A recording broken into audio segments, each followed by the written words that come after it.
it has coolant inside the cylinder. Okay, now I can spin it around.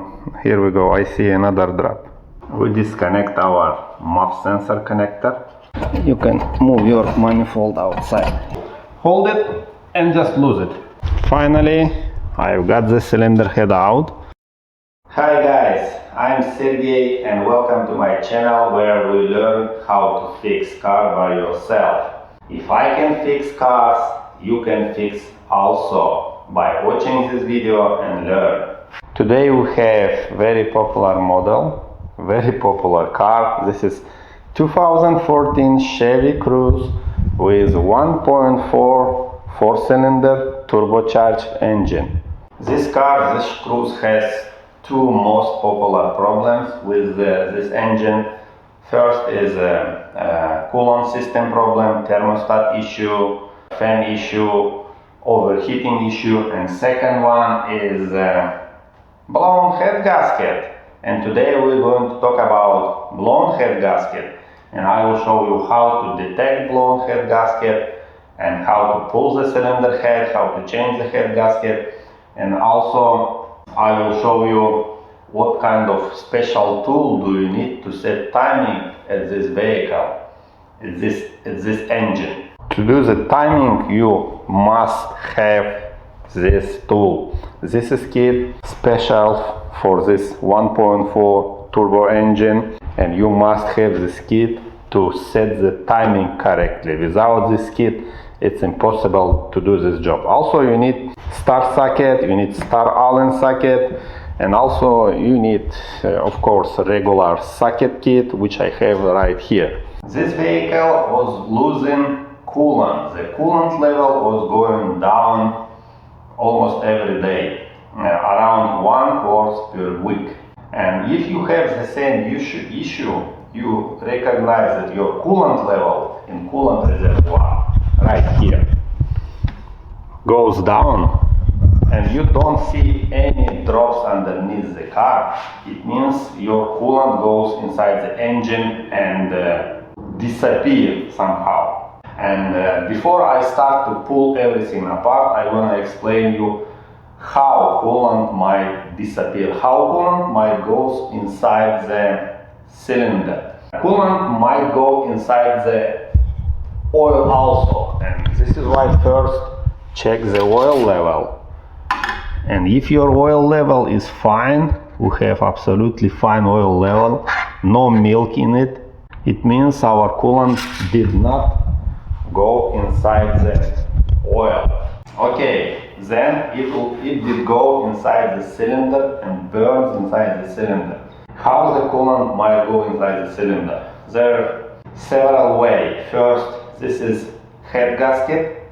It's not sealed, it's not tied between the head and cylinder block, and the coolant goes through that head gasket, through that gap inside the cylinder, and burns.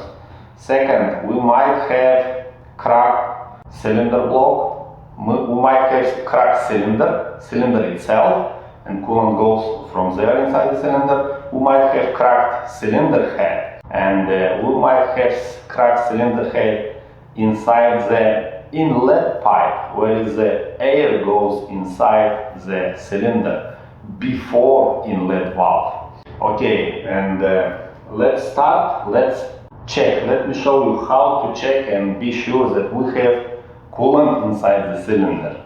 Okay, you can buy the regular pressure test kit and create some pressure inside the coolant system.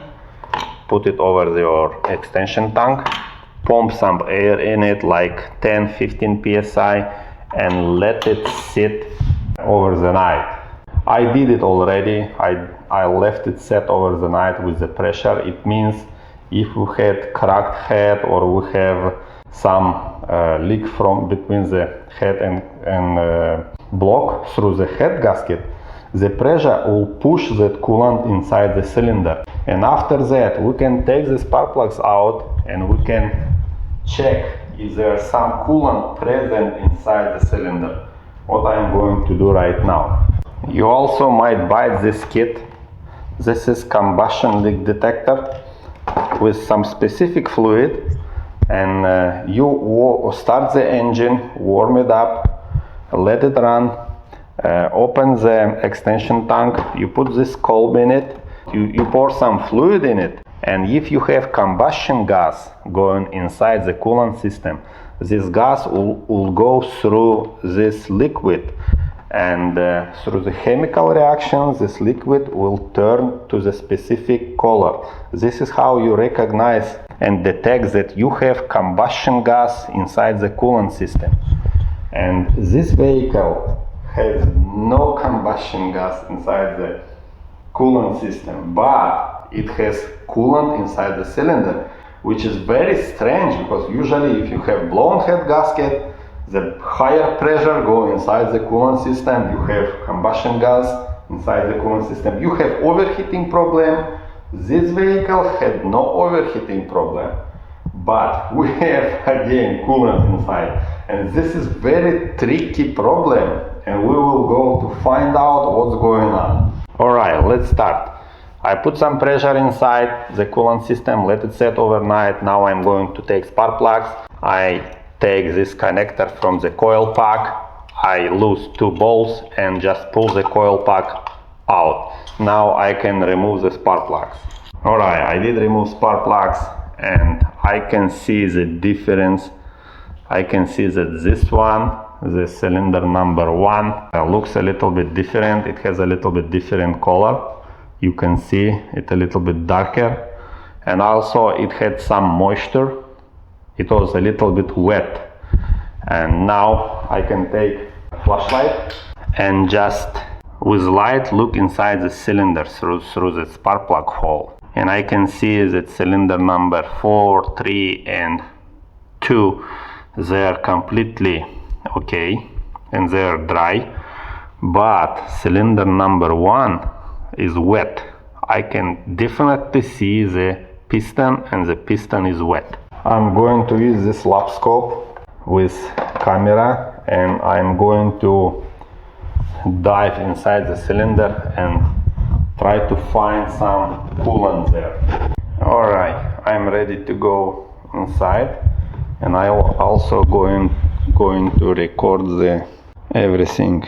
And we have 2 cameras, one goes straight, and we have side camera also. We can inspect the cylinder walls. I'm going straight to cylinder number 1. Okay, this is spark plug thread. Here we go, and we are inside the cylinder number 1, and you can see how looks the piston. Piston is completely wet. If I go to cylinder number 2, now I'm on the cylinder number 2, you can see the cylinder number 2 is dry. Alright, you can see the difference. Okay, I'm going to turn side camera on. Let's go inside with side camera and inspect the wall. I need to find coolant. Here we go. Do you see that drop at the cylinder wall? Okay, now I can spin it around. Here we go. I see another drop. And I see another drop in the cylinder wall. Okay, I found coolant. 100% this drop is coolant.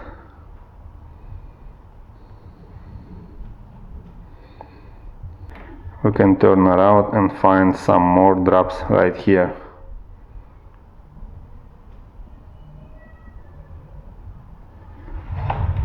And if I turn around more, I can see more coolant in it. This is all coolant inside the cylinder wall. Alright, we found coolant inside the cylinder number 1, and now we're going to pull the cylinder head out and find out how the coolant goes inside the cylinder. It might crack the cylinder head, and we will send the cylinder head to the machine shop, and they will pressure test it, and if there's a crack inside the cylinder head, they will find it. First, disconnect the battery. Always disconnect the battery before you start working, because we need to disconnect bunch of wire, bunch of connectors. We lose our negative cable and disconnect the battery. We disconnect our MUF sensor connector. Here we go. And we'll lose our pipe from turbocharger and take the whole filter box out. Alright, next we're going to disconnect all our wires and wire harness and pull it a little bit away. And we have a bunch of connectors like this one. We need to use special pick tool, regular pick tool. Just pop this clip down, and after you'll be able to disconnect the connector. Be very careful, this all connectors plastic, and don't break them. And disconnect all these connectors and pull the wires away. Disconnect this air tube, pull this clip outside and just pull it up. Also from the turbocharger, we need to push from both sides like this and pull it outside. Also disconnect this vacuum line. You have to push from both sides and just pull it up. The same with this connection. To disconnect the small lines, these vacuum lines, use simple plier, move this clip away. Here we go. And after, just disconnect the line from all the valves. We have many lines we need to disconnect, and be very careful again and again. I will say it many times, because all these plastic connections, they are very weak and you might break it. All these valves, solenoid has this connection which gets very seized, and the rubber hose get seized and glued to the nozzle, and it's very easy to break this nozzle. This is why we be very careful. Use maybe 90-degree pick to lose it, to twist it, lose it, and after disconnect it. To disconnect fuel line, you have to use special tool. We need to pull this clip out first. Here we go. We got it out. Now you need to insert our tool inside and unlock the connection like this. Okay, this side probably. And push our tool inside like this.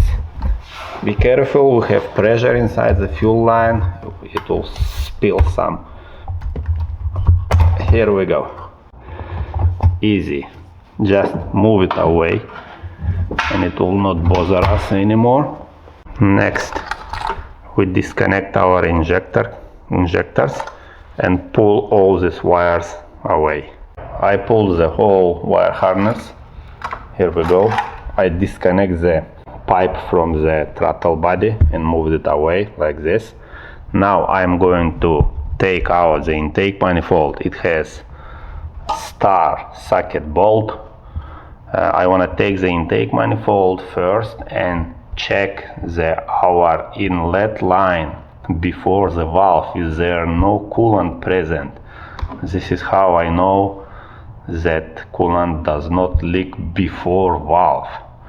Alright, just lose these bolts, and I disconnect all the vacuum lines and the fuel line, and I can pull it out. Last bolt. Here we go. Here's the last bolt. We can try to pull it out. Let's see what's going on here.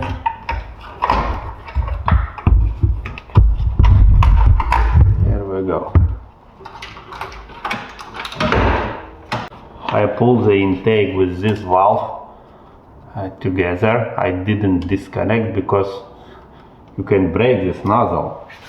Okay, we've got intake out, and now we can inspect with flashlight the cylinder line before the valve. Can we see anything there? I don't see any coolant present above the valve. The valve is closed now. No coolant present there. It means we have no crack before valve. Okay, I don't see coolant here. Let's keep going and pull the head out. We're going to take this engine mount out. It has 3 bolts and 3 bolts right here which connect to this bracket. Don't worry about engine falling down. It will not fall down because this engine has 1, 2 mounts, front and rear mounts, and it has transmission mounts. This is why you can easily take it out. It will not fall down. Some engines has not front and rear mount, and you have to put some support underneath the engine when you take this mount out, but not this one. We after that disconnect our shield, heat shield from the turbocharger. It holds by 3 bolts, and we have access to our exhaust manifold.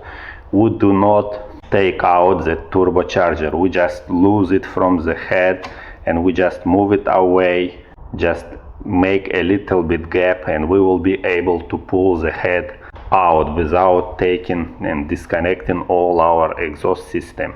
We disconnect this plastic connector from the cylinder head. This is our coolant system. It also has 3 bolts which tied it to the cylinder head, and we just move it away. Also, we don't need to disconnect any hoses. We just disconnect this plastic connector from the cylinder head. We disconnect our thermostat. It also holds by 3 bolts, and move it away. Okay, and after that we are open our valve cover. I pull the heat shield out, and now we have all access to intake manifold bolts. One trick: move this valve out and also disconnect the coolant line from the turbocharger and move it away also, because you will not get access to the bottom side bolt. This is why I take this valve out, just 10 millimeters, 2 nuts and 1 clip which holds our shaft, and 5-star socket, Allen socket, and you have all access to the bottom side. We also losing this clamp which connect our turbocharger with catalytic converter. We just lose it, disconnect this bolt and just lose this clamp, and I'm going to lose that bolt which is a return line. This is the coolant return line from turbocharger, and I'm going to drain coolant from that side. This is allow you to drop the coolant level below the head gasket, and you don't have issue when you pull the head. Some coolant drops inside the cylinder, and this is why drain the coolant below the head gasket always. And I'm going to do that from that point, because that point it's maybe 1 inch below the head gasket level. While I drain the coolant from that tube, I took the camshaft sensors, because anyway you might damage or break them while taking the head off. Just take them out, and I'm going to take the VVT solenoid also, because we will be installing the tool when we align the timing. I take them out, also take them out.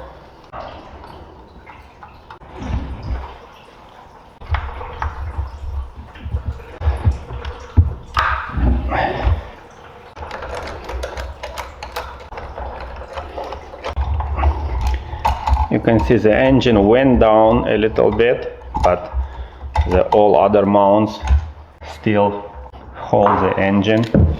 Like I told before, you should not worry about the engine falling down. Here we go. Now I need to take this bracket out. I need to lose our water pump pulley. I will not take the belt. This is how I will lose it easier. And why I need to take the pulley? Because we have some bolt which goes through the water pump and which goes straight to the cylinder head, and we need to take those bolts also. They mounted underneath the pulley. We don't have access. This is why we need to take pulley. Next we take our bracket. Here we go. It's a little bit tricky idea because we need to twist it, turn it to get the bolt out first, and after you will be able to get the bracket itself out. I did lose these bolts, and now I'm going to take the belt. We just lose our tensioner and take the belt out. Here we go. You can take this belt out. You just take the pulley. From this side many bolts go through the cylinder head. This is front cover. We're not going to take the front cover out. We will take the cylinder head without taking the front cover. And I will tell you why.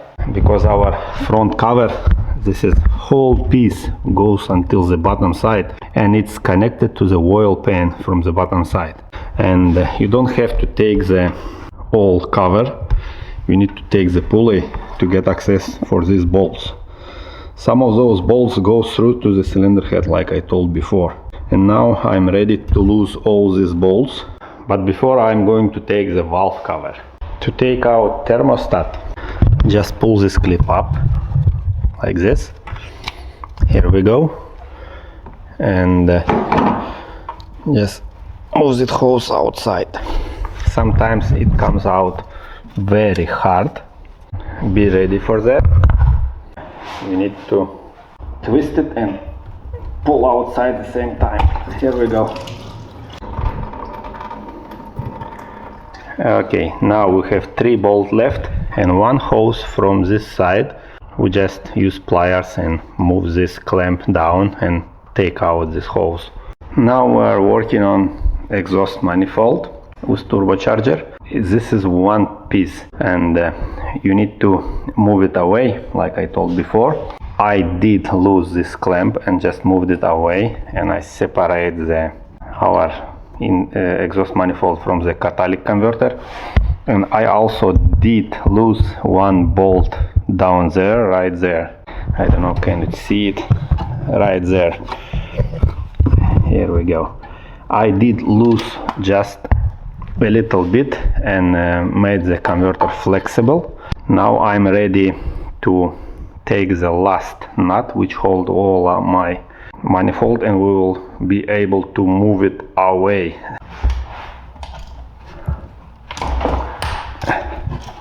This is the last nut. Here we go. This is a little bit tricky things. If you do it first time and you don't know what to lose, a little bit difficult. You cannot understand why the exhaust manifold won't come outside. Lose and disconnect this coolant system. Also, I took this upper hose. This is actually the feed line, oil line. I took it out and I disconnect this coolant hose, and I did lose that return coolant hose also. This is allow you to move your turbocharger with the exhaust manifold, and you can pull it outside. Just take out this is a washer. It's a very specific washer. And now you can move your manifold outside. Here we go, like this. Just move it enough, just make a little bit gap. When it's come out from the studs, that's it, you are done. I'm going to lose that bolt, return bolt, because your line now a little bit under pressure. To get away from that pressure, just lose more this bolt, return line, and it will go outside much easier. I just pulled it outside, away from the head, and you can see I have plenty of gap to be able to pull the cylinder head up. Valve cover, nothing difficult, just lose all the bolts and pull the cover up. Here we go. We have disconnect everything around intake. We disconnect this coolant outlet from the cylinder head. just moved it away. You can use simple wire or zip tie, just tie it a little bit away. It will give you some room when you taking out the head and put it back. I moved away the intake exhaust manifold.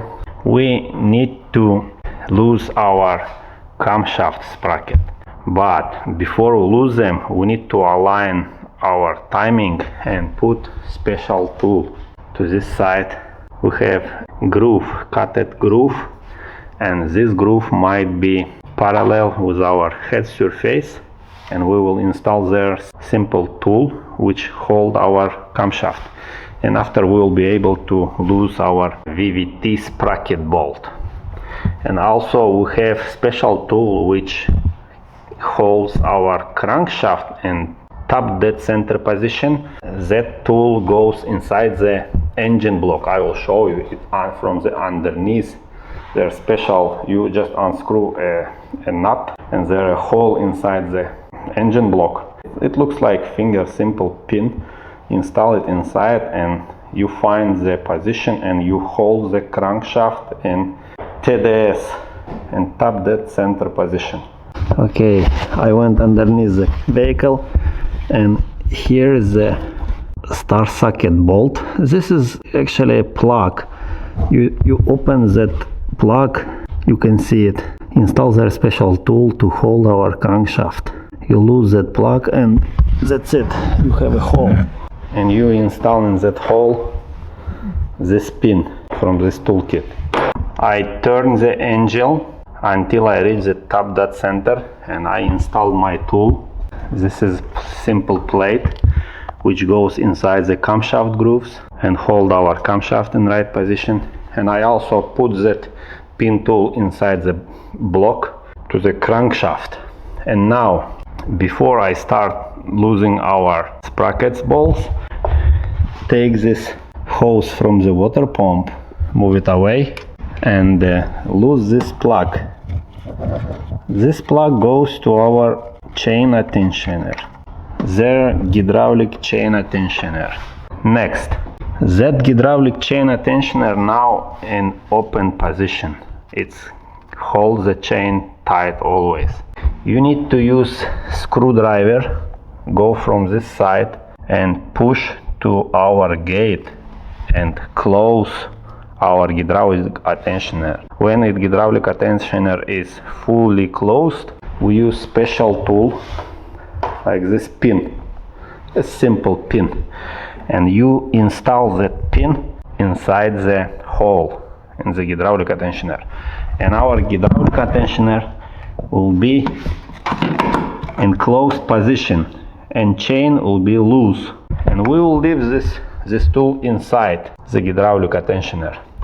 The reason why we do that, because our hydraulic tensioner mounted to the cylinder head, and I will pull the cylinder head together with hydraulic tensioner. This is why we do this procedure. We close the tensioner, put the pin, and we're ready.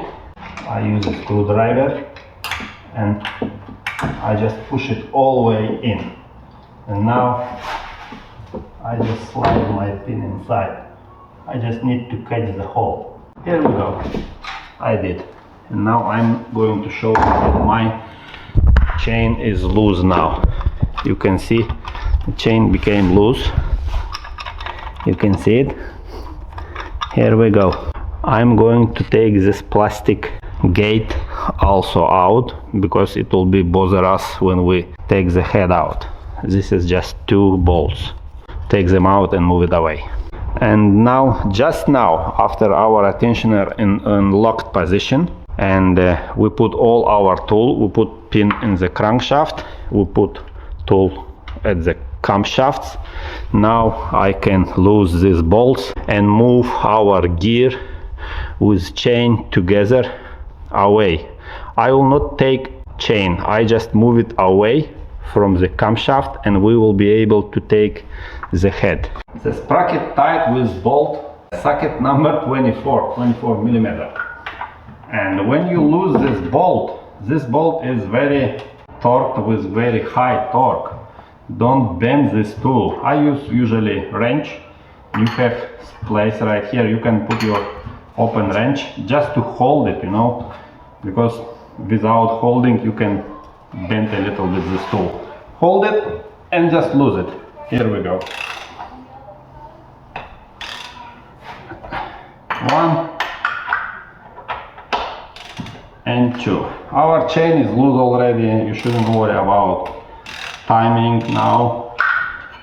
I will show you when we will put everything back together how we set the timing. Now we just lose our sprocket bolt.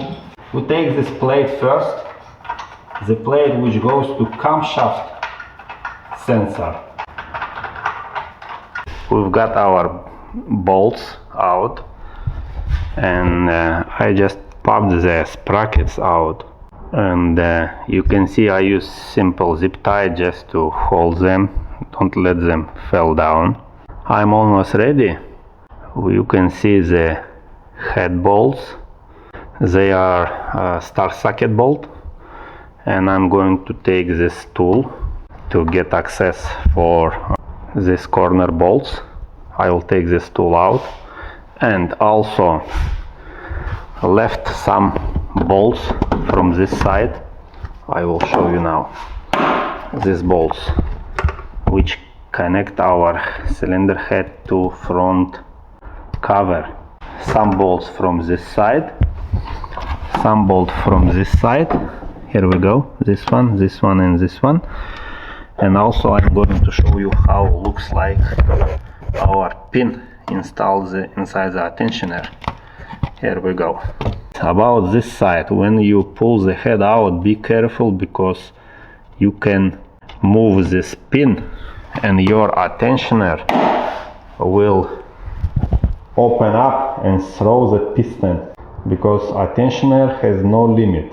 If you take this pin and take the head, it will throw it's simple piston and spring inside. That nothing difficult, but you need to be a little bit careful. Do not move this pin from the tensioner while taking the head out.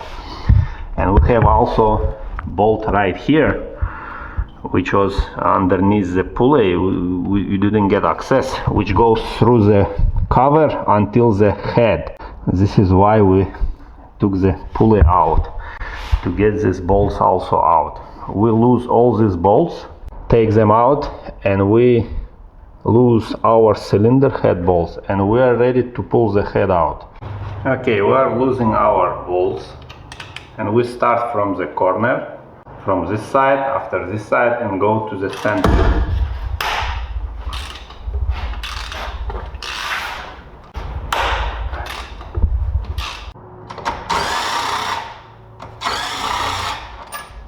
We are going to use new bolts after install the head back. One more time, I'm going to check everything around if I didn't forget anything. I took all the cylinder head bolts, I disconnect the sprocket, I put pin on our tensioner, and I moved these two bolts. I'm going to show you exactly which bolts, because you might make mistake. These two bolts go through and they have thread inside the cylinder head. All other bolts you don't have to worry about. All other bolts, they go to the front cover. And now we are going to pull the head, but we cannot pull the head straight up, because this side, where is the gate, stay from this side, we have a pin, and that pin goes inside the plastic gate. Our plastic gate sit inside that pin, and that pin will not let us pull the cylinder head straight. And we know we have also two pins between the head and cylinder block. This is why we need to raise a little bit head up and move it this side to move out that pin. And also we need to move out our hydraulic tensioner, because it's mounted to the cylinder head. And it's a little bit tricky also, but I'm going to show you how I'm gonna to take it out. Here we go. I just pulled out this side. Now I pull it a little bit toward back side. Here we go. and I've got it out, and I'm going to show you immediately what I was talking about. I was talking about this pin, and I was talking about this attentioner. See it? It goes inside the cover. Here we go. Finally, I've got the cylinder head out, and I spilled some coolant. I don't know how it happened. It came from cylinder head. I did drain the coolant below the cylinder head surface, but anyway, you can definitely see the 3 piston number 4, 3 and 2 there, dry and black, and this one is wet.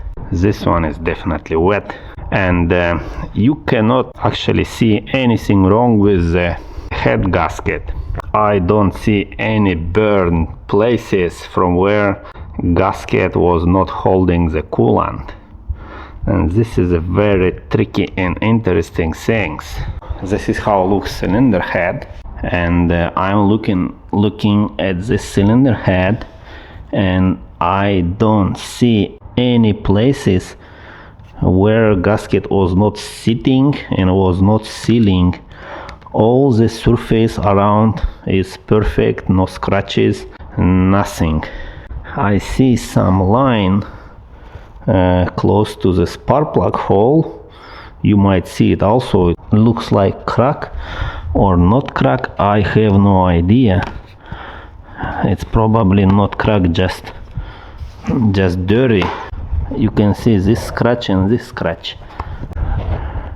Okay, it might be cracked, and I'm going to send this cylinder head to machine shop, and they will make pressure test, and this is how we know exactly that cylinder head is cracked. Alright guys, I hope this video was useful for you, and you can watch it, learn it, and do the job by yourself.